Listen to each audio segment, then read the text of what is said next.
Peter after losing everything.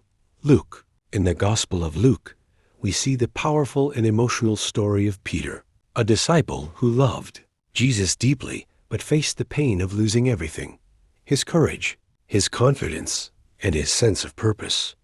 Peter had been one of Jesus' closest friends.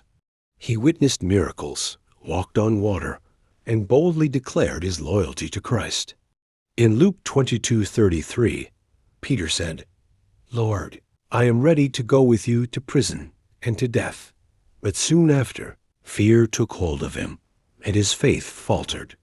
When Jesus was arrested and taken to the high priest's house, Peter followed at a distance. Luke 22:54. As he warmed himself by the fire, people began to question him. 3 times, Peter denied knowing Jesus. At the very moment of his third denial, the rooster crowed, fulfilling the prophecy Jesus had spoken. Luke P.A. records one of the most heartbreaking moments in Scripture. The Lord turned and looked straight at Peter. That look pierced Peter's heart. He remembered Jesus' words and went outside, weeping bitterly.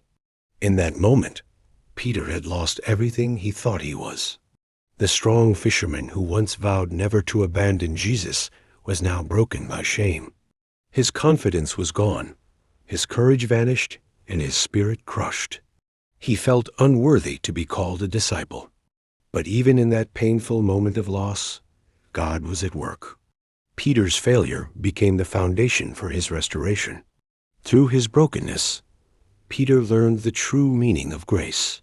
He discovered that faith is not about human strength, but about trusting in God's mercy.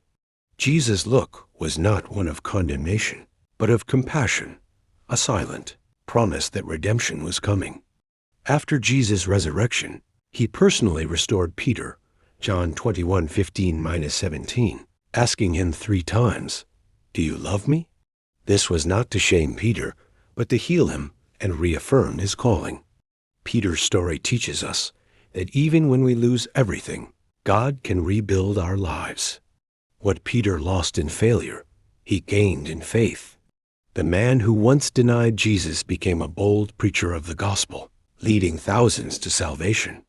His story reminds us that God's grace is greater than our mistakes, and even after we fall, he can still use us for his glory.